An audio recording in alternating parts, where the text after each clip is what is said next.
On est tous pareils. Il n'y a plus personne pour nous aimer.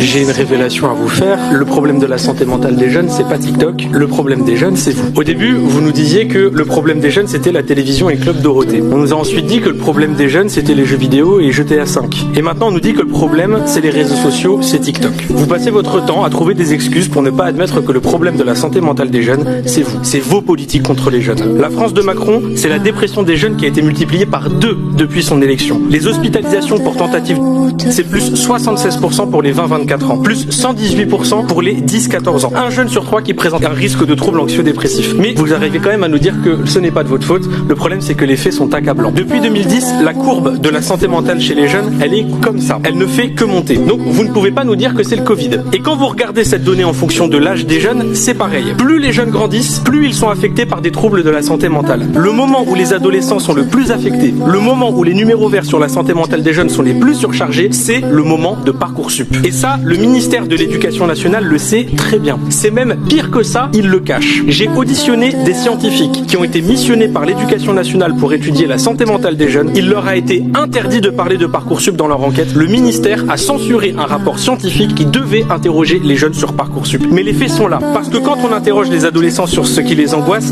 ils disent ça. Notes, avenir, cours, études. Et vous voyez, il y a même Parcoursup qui est marqué juste ici. Quand on interroge les jeunes, je ne vois pas marqué TikTok. Je vois marqué bilan des politiques d'Emmanuel Macron et de Gabriel Attal. Parce que quand on est lycéen à 40 dans une classe, où les professeurs absents ne sont pas remplacés, et quand on sait que c'est un algorithme qui va définir le reste de notre vie sur la base du contrôle de la veille, oui, ça affecte la santé mentale. Quand on est étudiant, qu'on travaille à côté de ses études, qu'on a 100 € de bourse, qu'elle est même pas indexée sur l'inflation, qu'on a un budget de 700 € par mois pour vivre dans des villes où le loyer est à plus de 1000 € pour un studio, qu'on doit faire une croix sur les activités culturelles, qu'on voit pas ses amis parce qu'on a à peine de quoi s'acheter à manger, bien sûr que ça affecte la santé mentale et ça concerne des millions d'étudiants, c'est un phénomène de masse. Quand on est un étudiant qui doit trouver un stage dans un pays avec 20% de chômage des jeunes et qu'on peut pas avoir de diplôme si on trouve pas son alternance, ça rend fou. Et en plus, c'est pas vos gosses qu'on envoie en alternance. Ils ont pas papa et maman pour faire marcher le réseau. C'est encore plus dur d'être recruté quand on est noir ou arabe.